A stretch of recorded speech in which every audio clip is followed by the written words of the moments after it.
Alright guys, what's going on? Kalzain back again, twice today. I know I'm feeling a little ambitious today, but I got something a little bit special tonight, and that is because of Kingdom Hearts 1.5 and 2.5 coming out tomorrow, which I am super excited for. As everyone knows, and I've stated before, Kingdom Hearts is my all-time favorite game. So when it comes to Kingdom Hearts, I get super pumped every time there's a release. Even if it is just another remaster of a remaster pack, I'm super excited, and I know a lot of you should be too. So, the big feature that they're adding is 60 frames per second and some additional clarity on PS4. Now, if you haven't played Kingdom Hearts 2.8, you'll see the difference 60 frames per second makes if you play it. Now, I'm going to have some gameplay clips going in the background, and I'm going to really try to get that 60 frames per second in this video. But today, what I'm going to do is I'm going to go ahead and do my Kingdom Hearts 2.8 review. So that way I can get that out there. So tomorrow I can jump in fresh with Kingdom Hearts 1 on 1.5 for PS4. Alright, so we're going to start with 0.2 Birth by Sleep, as it is the newest addition to the Kingdom Hearts story. So I just wanted to give you guys my thoughts on it. Now, I will give the gameplay on it a 10 out of 10. It was phenomenal. It's liquid smooth. It's got the best version of the magic system I've seen in any Kingdom Hearts game, and I am overjoyed at that. One, the spells look like they're a lot more hardcore. They hit like a lot harder, and you can see it on the impact. Plus, the ease of use of magic. It's probably the most I've ever used magic in Kingdom Hearts was when I played through 0.2 Birth by Sleep. So that was awesome. Like, literally my only gripe, I guess, about it was the length, and we already knew long in advance that it was going to be a short title. It wasn't a full-fledged title. Now, to me, I would have really loved to see it be a full Kingdom Hearts title, but I understand why they didn't. But looking at that gameplay, it looks like Kingdom Hearts 3 is going to be phenomenal if it follows suit. So, overall, I will rate 0.2 a 9 out of 10, just for the fact that it was a little bit short, even for being what the title says, a fragmentary passage. It was just a little too fragmentary. I would have liked it to be at least another hour, maybe hour and a, or maybe 2 hours longer. Would have probably been a lot better. But for what we got, it is phenomenal. So it definitely fills in a lot of the gaps that we had from Kingdom Hearts Birth by Sleep and even Kingdom Hearts 2 and Dream Drop Distance in terms of where we were leading into Kingdom Hearts 3. And it literally leads right to the buildup of where Kingdom Hearts 3 will begin. So I'm not going to give any spoilers on that, but if you haven't played it and you've played the other games, definitely pick it up. Alright, so we're going to move on to key back cover now. Now, I haven't played Unchained Key, and I've mentioned that before, so I really don't know a whole lot of the story of the Foretellers. So for me, it was definitely an interesting experience. I didn't know any of that stuff. I think it was a really good movie, and it did answer a lot of questions I had about the beginning of the Keyblade Wars and things like that. But if it left you wanting more, like you would expect a normal Kingdom Hearts title to, but to this one, it left you wanting a lot more.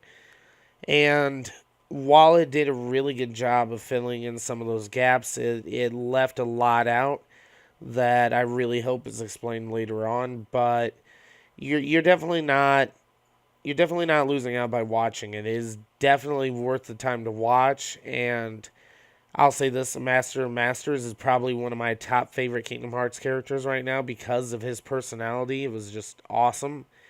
So definitely give that a watch. It's sitting right around the hour mark if I remember correctly. So it's not too long. It's pretty good though.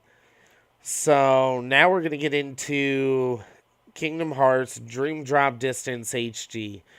Now, in terms of what Dream Drop Distance is, it's still the same game that was available on the 3DS. It's just remastered, almost remade, and runs at 60 frames per second. And that version of the 60 frames per second, you can really see the tremendous difference that it makes bumping it up to 60 frames per second. They did an awesome job with it. The gameplay was smooth the entire way through. I didn't notice any weird frame rate dips or glitches or lag, and it was by far the smoothest gameplay I've played of probably any game period. So seeing them bring that over to 1.5 and 2.5 gets me really excited. So again, on as far as that goes, I'll give it a 9 out of 10. Dream Drop Distance is a great title, but it is not one of my favorites in the series. The worlds are still too short and leave too much wanting at the end. They kind of breeze through the stories, and it's the same problem Birth by Sleep had by splitting it up over 3 characters. It left the worlds very short and feeling very fragmented and not feeling complete like you had in Kingdom Hearts 1 and 2. So that is one big aspect I did not like of it. And this is another one. I guess this is another thing I don't like about between uh, Dream Drop Distance and Birth by Sleep is the fact that you no longer can equip bangles and things like that to affect your overall stats. So that's a little bit disappointing, but I already knew that. I've played the 3DS version, so going into this, I wasn't disappointed knowing what the experience was for Dream Drop Distance.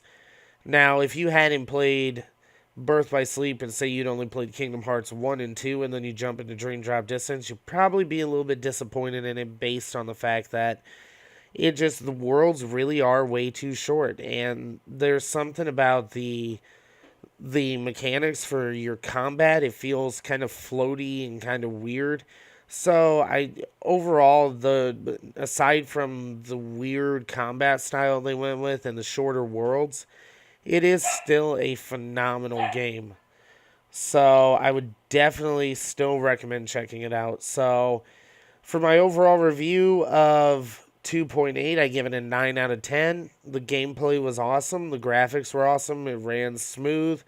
And aside from being a little short on 0.2 and uh, key back cover, everything else was great. So going into tomorrow, anyone that's played the Kingdom Hearts series long term knows what to expect with 1.5 and 2.5. But I think it'll be nice to play through the entire series all on PS4, all at 60 frames per second. So what I'm going to do is I'm going to do my videos for now and just do videos on different topics as I do my playthroughs. And then once I get down the road, when I have some time to really sit down and be able to stream and stuff, I do plan on doing Let's Plays for all of the Kingdom Hearts games in order. So I will keep you guys informed on that. When I do that, it'll be quite a while. But yeah, so that's my review for it. If you already played the rest of the series and you haven't picked it up yet, definitely go get it. It is definitely worth the money. That was the one other thing I will say that I kind of didn't like about 2.8 was coming out at $60 for what the content had in it, brand new. I think it was a bit overpriced just for the fact that 0.2 was so short and so was key back cover. So aside from that, if you can find it on sale or got some trade-ins, definitely pick it up. If you haven't played the rest of the Kingdom Hearts games, I would hold out by 1.5 and 2.5 on PS4, then play through those, and after you get through those, then jump into 2.8. Otherwise, you're going to be way confused, and you're not going to have any fucking clue what's going on, and the whole thing is going to seem just really way out there. So definitely start the series in order, and tomorrow's releases will be a perfect point for new players to jump in, and a perfect time for people who have already lived the series and want to relive it one more time before Kingdom Hearts 3 It's a great opportunity for you as well. So, all right, guys. Well, that's all I got for you today. And I do want to make one correction from my last video. Um, I'd like you guys to follow me on Twitter, but I did change uh, my Twitter handle to match my channel name, so it is now Kalzain Gaming. So if you follow me on Twitter, it's at Kalzain Gaming. And if you follow me on Twitch, when I do get that started, it will be the same. And if you like the video and you like what I'm doing here, definitely hit that like button. I want to see more people hitting that if you guys are liking the content. And if you're not already subscribed, go ahead and subscribe so you can stay up to date on everything I put out, because I'm going to have a lot of Kingdom Hearts gameplay coming out soon, a lot of Destiny, some Final Fantasy 15, as well as several other titles I got sitting on the shelf that I'm just waiting for time to get to. So, all right, until next time, I'll see you guys later.